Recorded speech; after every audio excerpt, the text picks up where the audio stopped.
Florence. Mr. Dixon was pronounced at 10:30 a.m.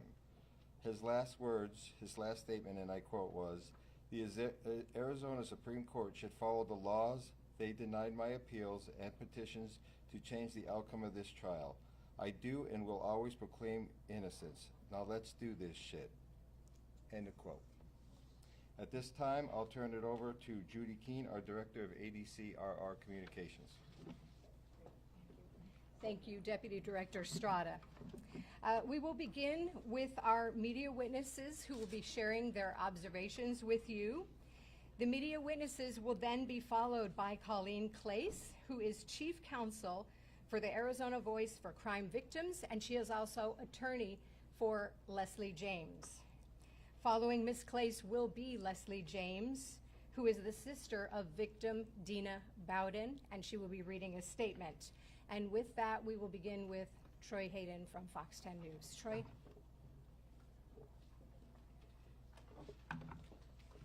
So we're going to be talking a lot about Clarence Dixon today, and I think before we do more of that, we should acknowledge Dina Bowden, who was 21 years old, a young woman, just about ready to graduate from ASU. I'm really glad we have a picture of her up here. And I also want to acknowledge her sister, Leslie, who's had to deal with this basically her entire adult life. And so I want to think about that before we talk more about this execution. The last execution that I witnessed was that of Joe Woods 8 years ago. We've talked a lot about that, the botched execution as it's called. That did not go as planned. This one did. This one went exactly as I think DOC planned for it to do. Dixon never made eye contact with us.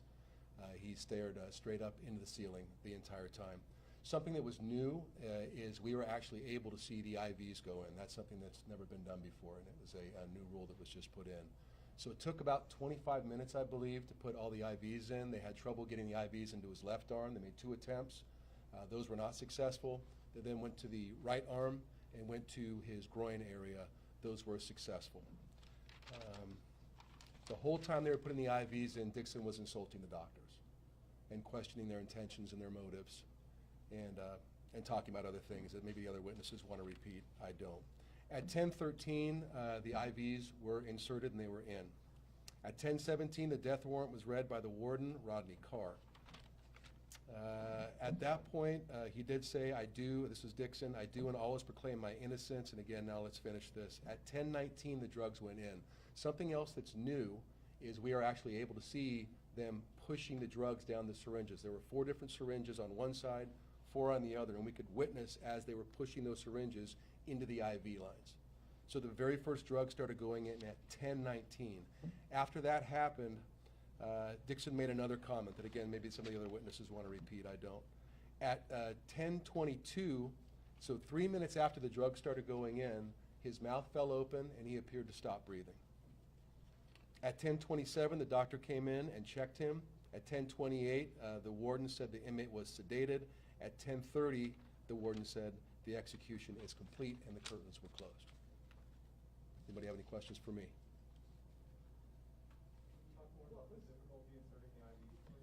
So I don't know if you've ever gotten blood drawn or had an IV put in. Basically, the medical technician came in, inserted a needle in the arm, checked it, looked at it. I don't know exactly what they do medically. It was not good.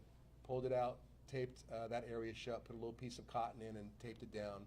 Went to an area, I think they started here and then went to an area higher in his left arm. Did the exact same procedure. It wasn't satisfactory for whatever reason. Again, I'm not a medical technician. Pulled it out, put a cotton ball on it, taped it. Then went immediately to this area of the right arm, and that was successful. And then they removed, they took a little piece of, I guess it was like paper type cloth, and covered up his groin area, and then moved his pants up and inserted it into his groin. But we could actually see most of that as it was happening. So that those 2 insertions were successful. I think this is what's known as a cut down. That's been performed in the past. I'm not sure what a cut down is. Okay. Could you tell if they had cut into his groin and opened up the? You know, I believe that may have happened because one thing I did see was there was a small suture. Did you guys see a suture? There was a suture that they came through, so maybe they closed that cut. I didn't see the cut actually made, but I remember thinking, well, that's odd. Why are they suturing around there? So that would make sense. And finally, for me, did Mr. Dixon make any remarks while that was happening? He did. Again, insulting the doctors, speaking to his victim. I'm gonna let you two repeat it. I just, Leslie's sitting right here. What's that? Did he be in any pain? Yes. He grimaced a couple times while the IVs were going in. Once the drug started flowing, he went to sleep almost immediately. And he never made eye contact with anyone? Never. No. And this is my fourth execution I've witnessed. I've been on this beat a long time, and that's the first time I remember that happening, him never ever looking over towards anybody. Right? No, he What? didn't. Leslie said it's okay to say the comments about Tina. Okay. So Leslie just gave me the okay to talk about some of the things that he said. Let me get to my notes. His very last words after the drugs went in at 10:19, maybe I'll see you on the other side, Dina.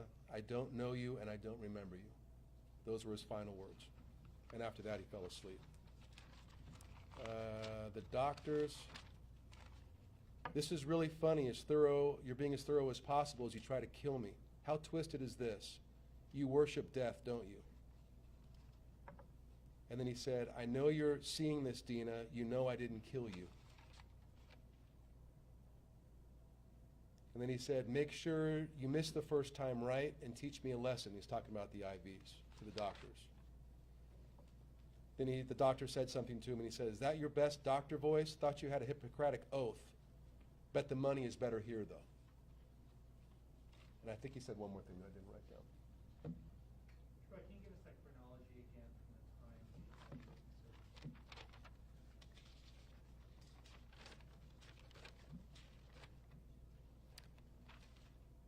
So at 10:13, the medical technician or doctor walked away from Dixon, basically giving a nod saying that all the IVs were in. At 10:17 is when the death warrant was read. At 10:19, we all witnessed, the actual insertion of the drugs from the syringes that are behind a wall, but there's a camera going down on them, into the IV lines at 10:19. At 10:22, I made a note, and I actually leaned over to Judy and made a comment, but he went slack, his mouth opened up like he was in a deep sleep, and I couldn't see his chest moving up and down anymore. So that would be 3 minutes. At 10:27, the technician walked back into the room, checked for a pulse, and then walked out, said something to the warden, and the warden said, inmate sedated at 10:28. And then at 10:30, he got some sort of a word from that back room, the warden did, and the warden said, execution is complete. So from the time the drugs, from my notes, at 10:19, when the drugs first went in, the execution was complete at 10:30. So that would be what, 11 minutes? Did he make any movements as the chemicals were being injected or anything that looked like he was in any kind of suffering or pain? No, the only time that he showed any signs of any pain or discomfort was when the IVs were going in. And he had basically grimaced straight up into the ceiling. Nothing audible with that, no audible complaints. Troy, was he trying to be physically combative, or was it just the words he was saying? Yeah, no, even if you try to be physically combative, I don't know if you've ever seen that table, there are two body straps, it's like a 5-point harness in like a plane, so he's strapped like this, his body, and then both his extremities are down. So I don't know, I didn't see any fighting. His head went up and down a couple times. He had a small coughing fit that had nothing to do, I don't think, with anything. It was well before any drugs were near him. Troy, you had said this was his last words, maybe I'll see you on the other side, Dina. I don't know you and I don't remember you. Those were his very last words? Right. So he was given an opportunity to give his last words. Then the drugs were administered. Almost immediately after the drugs were beginning to be administered, he uttered that.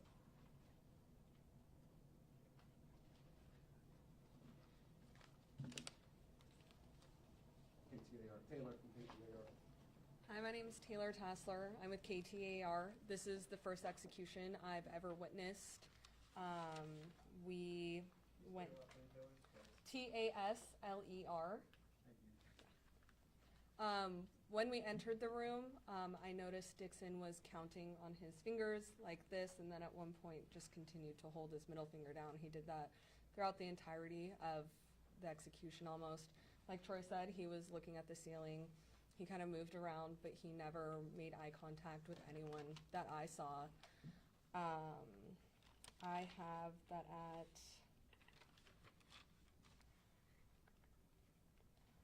once the drugs were administered, I kind of heard a gasp. His jaw dropped. He had a deep swallow, and that was about it. I never saw any movement after that either. And all the same last words that Troy mentioned are what I had written down as well. What was he wearing? Was he holding anything of significance? He was in an orange jumpsuit. It looked like shorts, so they could have access to his legs, and it had short sleeves, so he was wearing an orange jumpsuit. But he was also, when we first walked in, covered by like a cloth up to here, but his arms were out. And then as they started moving to his leg, they pulled over the sheet a little bit, and we could see his legs as well, and he had socks on. Did he have any kind of, I guess, religious ceremony beforehand, or? Not that I'm aware of. anything like that? Not that I'm aware of. Troy had also mentioned that he had said, I know you're seeing this, Dina, you know I didn't kill you. Mm-hmm. Yes, I have that as well. When did he say that?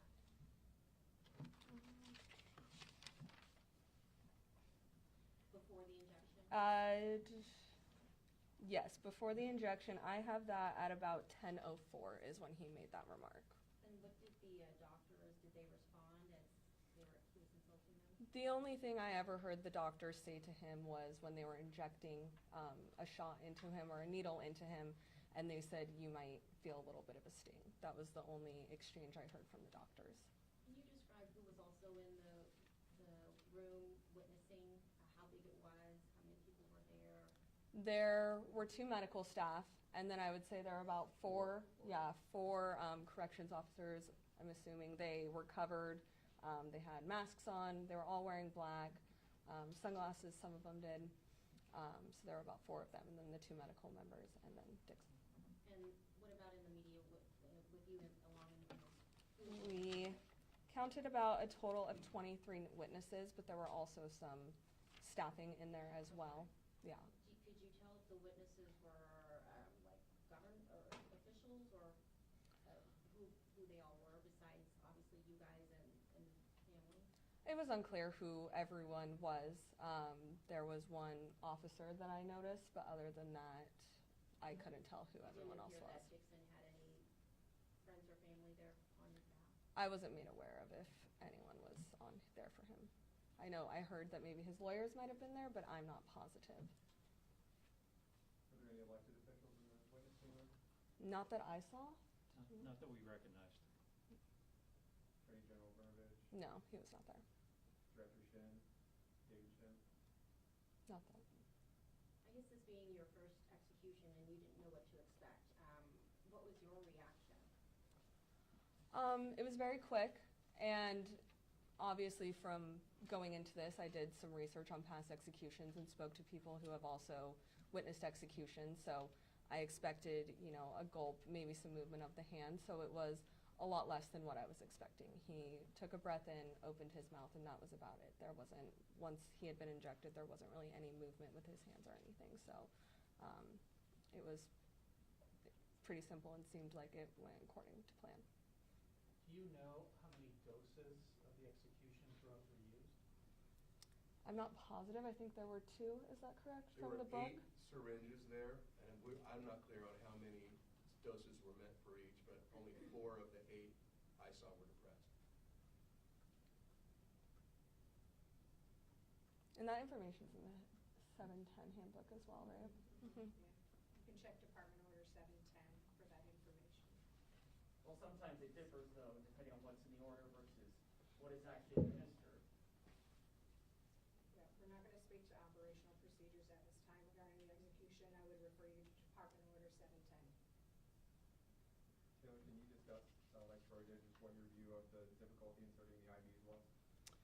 Yeah, so again, I've never seen this before. So they started out on his left arm. Then they shortly moved over to the right arm, got it in there. It seemed, I would say, when did they start working on his leg? Once they got an insertion into his arm, that was pretty quick. And then they moved on to his leg, and they started doing that around 9:58. And by 10:02, it seemed that everything had been inserted in the leg. It didn't seem like there was too much difficulty other than trying to get it into the left arm.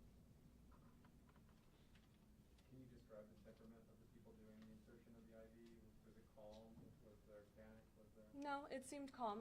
We obviously couldn't see their faces. They were covered with a mask and had hairnets and covering glasses for their eyes, so we couldn't really see any facial expressions, but their body language was calm and just moving along through the steps.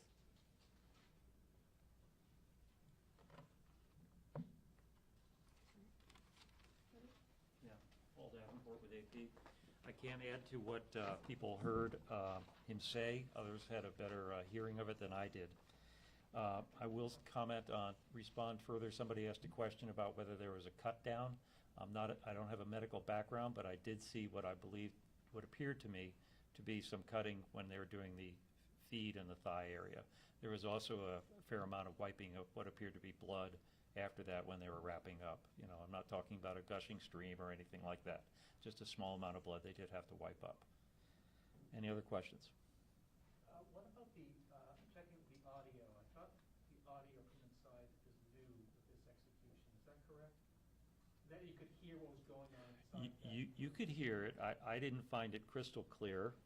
Perhaps it's my hearing, perhaps it's the audio, hard to tell. I had a hard time making out his voice often because he has a very soft voice. So you had a microphone hanging from the ceiling that may have been lowered, I don't know. They had another one right on his shirt, so you could have a better hearing of what he was saying or any noises he was making. He wasn't making many. Then we've already talked about the screens. That's new. On each side of the visitation room, you had the same image of the looking down on him shot, as it were. And then in the middle, you had one screen that had the tight close-up of the sets of injection drugs, and that's all you saw. You occasionally saw some hands, blue-gloved hands reach down and manipulate one or two of them at a time.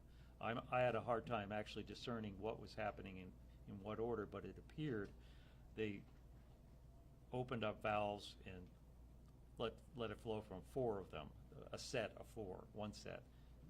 I think the protocols say they have to have a backup set as well. And Paul or Troy or Taylor, can you describe his tone of voice when he was saying these things you heard? He seemed defiant to me. Yeah, like, I'm not going along with this easily, and how can you do this to me? And I'm innocent, and, basically that.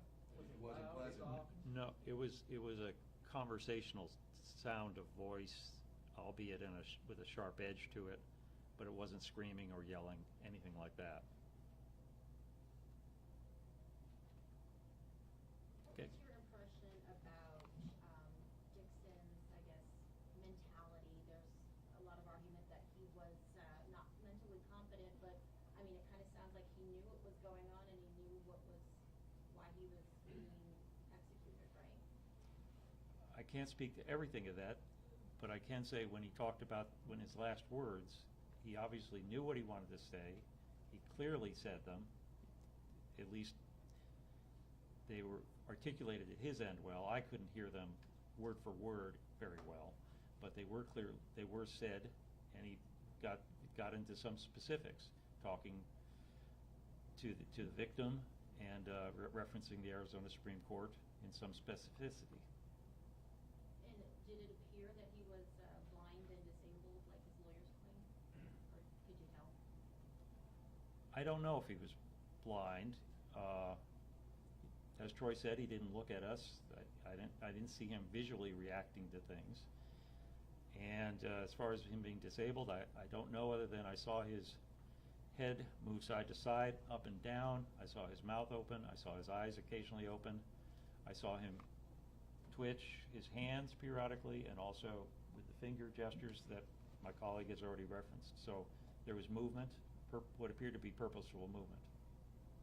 Finger gestures? What do you mean by finger gestures? He appeared to go like this, what I would call rolling his fingers, and then maybe holding them. I think my colleague described seeing that. Yeah, it looked like he was almost counting on his Yeah. fingertips throughout that. Yeah. At one point, I wondered whether the fingers meant anything in terms of a gesture, but it didn't appear so. When you reference the Supreme Court, was it in reference to the legal arguments they've been making about a judicial, he believes there's a judicial conspiracy against him I don't feel adequate to answer that. I don't think I got as well of a hearing of his actual words as my colleagues did.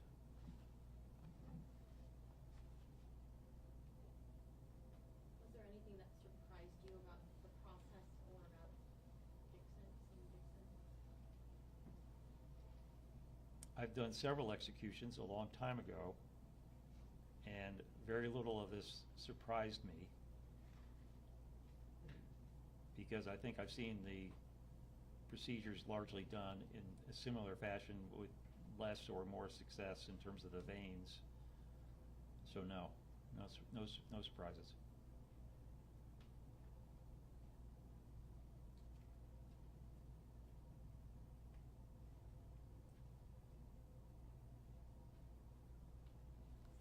Ready? Okay.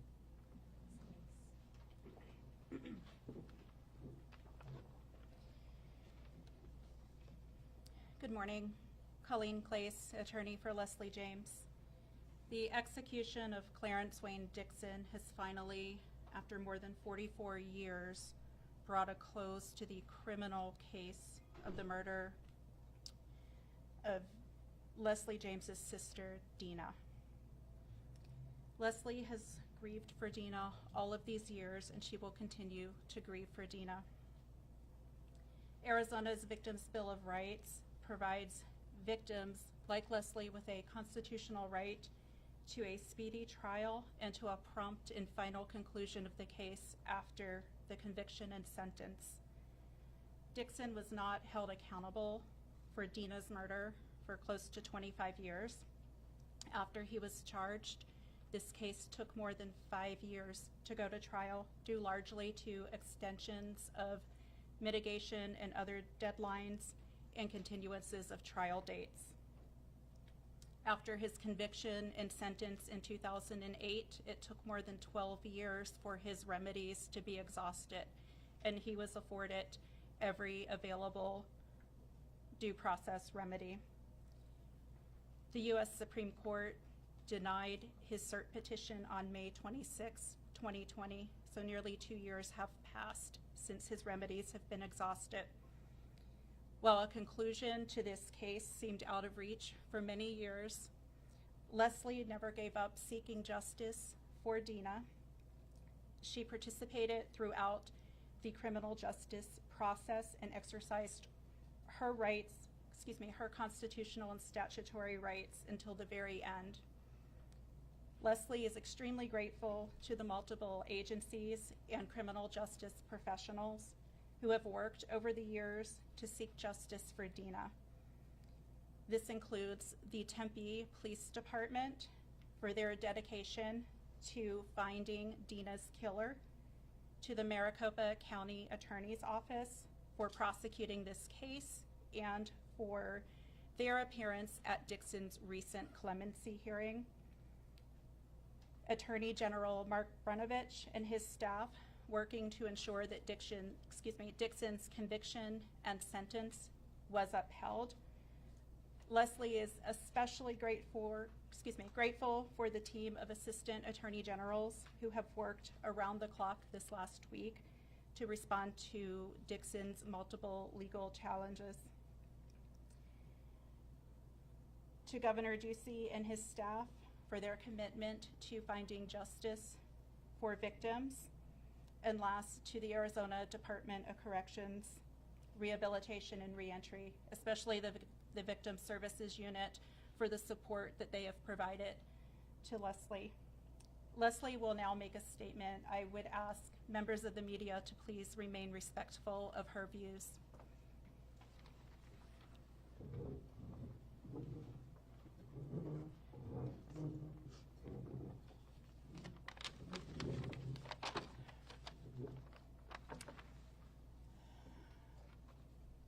Thank you.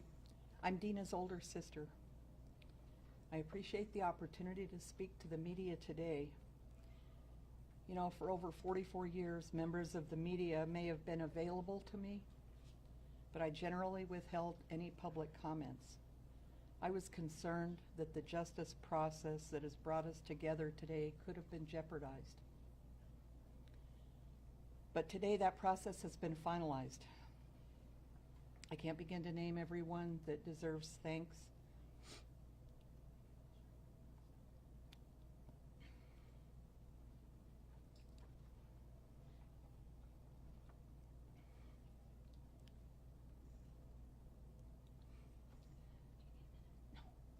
But I have to honor and thank my husband, Mick, who I just lost 12 days ago, for his support and love over all these years. I believe that now he's reunited with my parents and with Dina, and he met Dina when she was 14 years old. Okay, to begin, since you're my audience, I need to say to you, after all these years, that your words can hurt, but your words can help and heal also. Please think about that as you write. Over these years, I've seen a distinct shift away from human compassion and acknowledgement of victims' rights and issues and beyond factual reporting toward advocacy for violent offenders and political posturing. What societal interest does that serve? Especially when there is absolutely no question of guilt, as in this case. Recognizing that we all live in a social media world of sound bites, here are some facts and some kind of by the numbers that are important to me and I thought you may be interested in, from high to low. 1 in 17 octillion. The results of the recent DNA test reporting the likelihood that Dina's murderer was anyone other than this inmate. Octillion has 27 zeros, by the way. I didn't know that. 43 and 20. The number of hearings I have attended over 20 years since indictment. 21, 23, 45, and 46. The ages when Dina's, my, and my parents' lives were either taken or irreparably changed due to this inmate's choices and actions. 17, the number of minutes the Maricopa County jury deliberated before they found this inmate guilty of the first-degree murder of Dina. 13, the number of women that this inmate victimized, at least those whose names we know. 8, the number of college hours Dina had left to graduate from ASU and begin her post-college life. I appreciate ASU awarding her degree to me posthumously just 2 years ago. And finally, 1 and 0. The number of sisters I had up until and after January 7th, 1978, and now. Let me tell you just a little bit about Dina. In 4 words, she was kind and hardworking. As a little kid, she had a really bad case of valley fever and missed much of a school year. But she worked really hard in school and caught up, and we were both blessed with having a 2nd grade teacher for a mother. Dina was multilingual, which she used in her travels and schools abroad to make friends. She wrote amazing poetry. We didn't know this until I found a notebook of her work as I cleaned out her apartment that January. My mom's victim impact statement to the jury included one of those poems. Older people and dogs really seem to take a liking to her, and I think that has to say something about her character. Although we looked a lot alike in our younger years, she was more personable and friendly. And she was the one who was supposed to have an exciting career, get married, and produce grandkids for my mom. But it didn't work out that way for her. We should have been able to grow old together You know, as sisters will do, we fought, we hugged, and we negotiated our way through 21 years together. I have indelible memories of her driving up to Flagstaff in her little green Pinto to see me at college. And I cherish our train travels in Europe during one of her last summers. I wish you all could have known her. I have just one request of you. All my mom ever wanted was that people would remember Dina. Please remember Dina Lynn Bowden. And I will now answer any questions you may have about her. Thank you. Can you talk about how you're feeling after 43 years? Is this Old? closure, or No. what are the emotions going through your mind? You know, I hate that word. Everyone is different. This is finality for this process. And it's relief.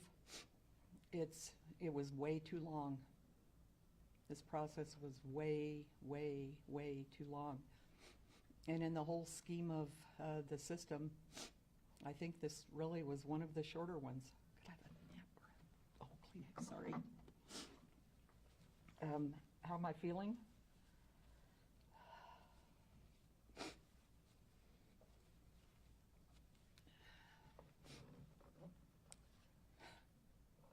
He didn't ingratiate himself to me at all. I saw him for 5 years going to hearings. I saw him every day in trial.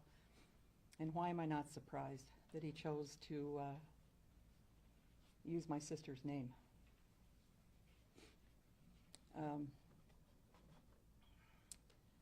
In the days to come, I'm sure that there will be, it's been a large part. As I said, I'm old. It's been a very large part of my life, but not all of my life.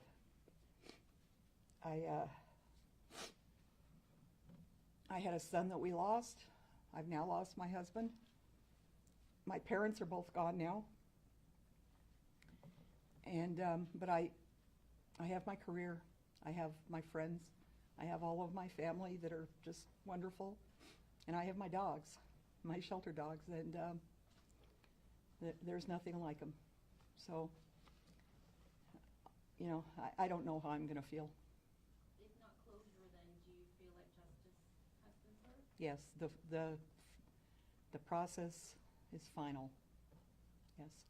There was, as I said in my statement, and at the time the defense pushed yet again for another round of DNA testing, I thought, what now? Here we go again, something else. 1 in 17 octillion, really? Are they glad that they had that testing? And as I said, there was never, ever any doubt in that this inmate murdered my sister. Leslie, thank you for taking our questions. I'm Shaylee Sanders with KLOB in Tucson. When you were preparing for today, did you have expectations what he might say, what you hoped he might say for his final words?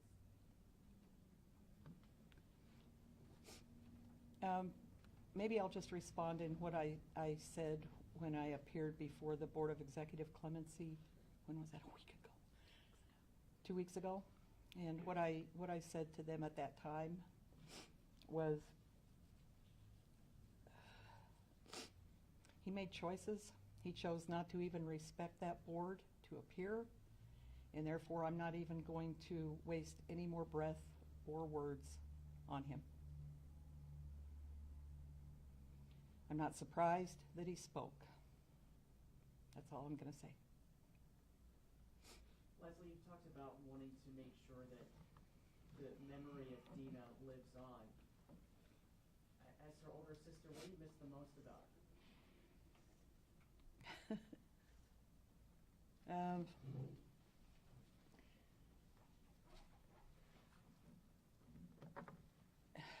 She knew no enemies.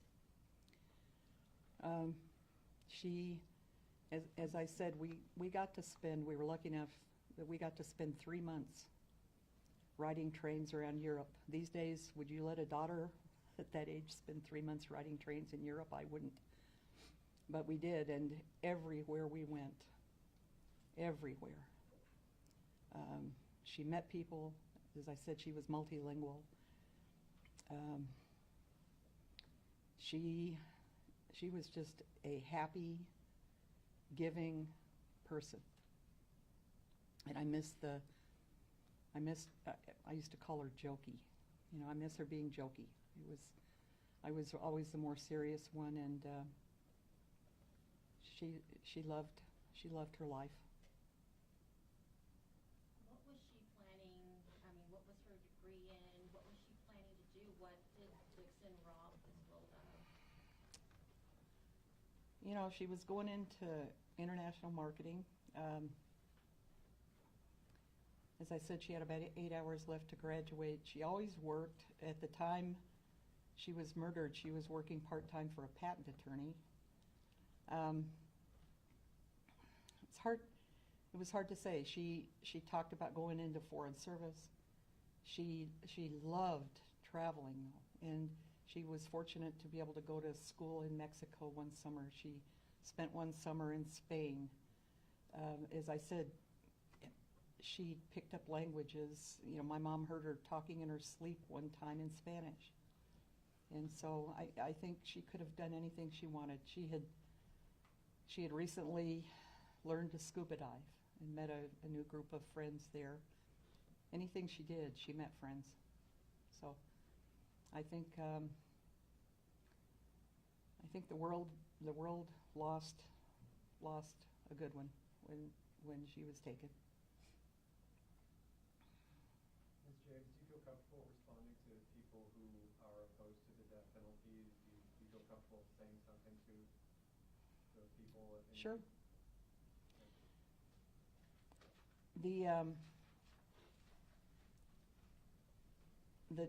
The death penalty is currently the law in the state of Arizona.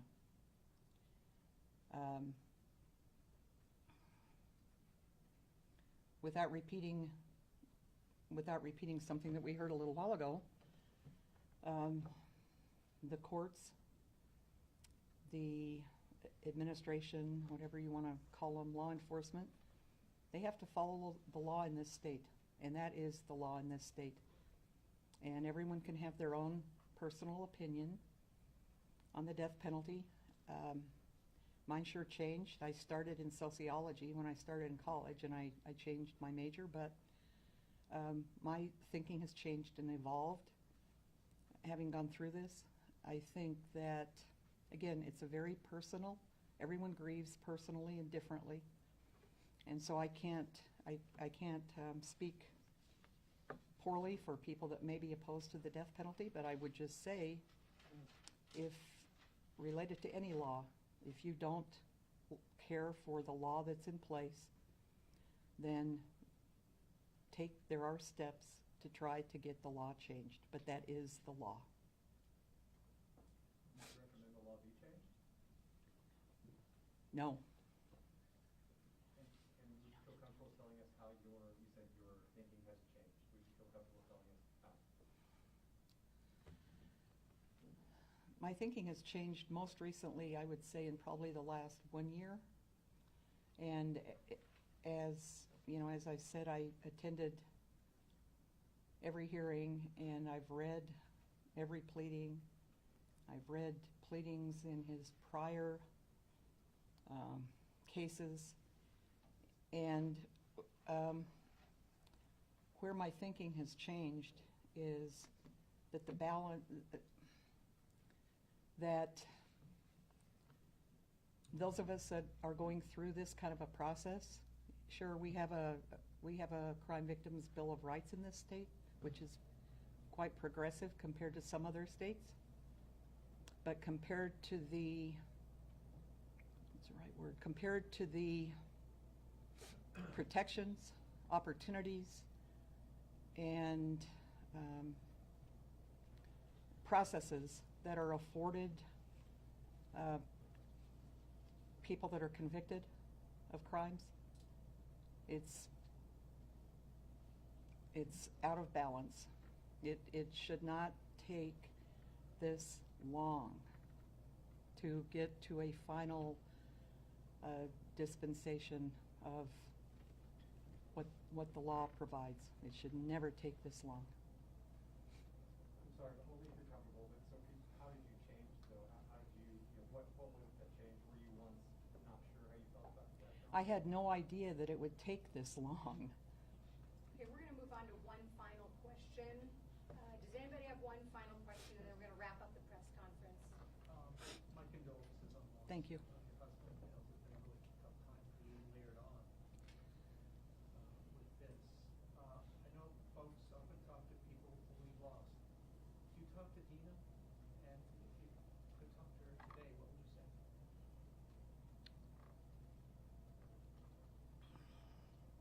She knows.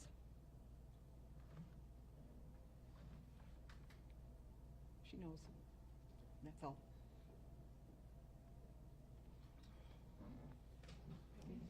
Thank you, everybody. Thank you. Thank you, everybody, for coming today. This will conclude our press conference. Please note that we do not want you to conduct media interviews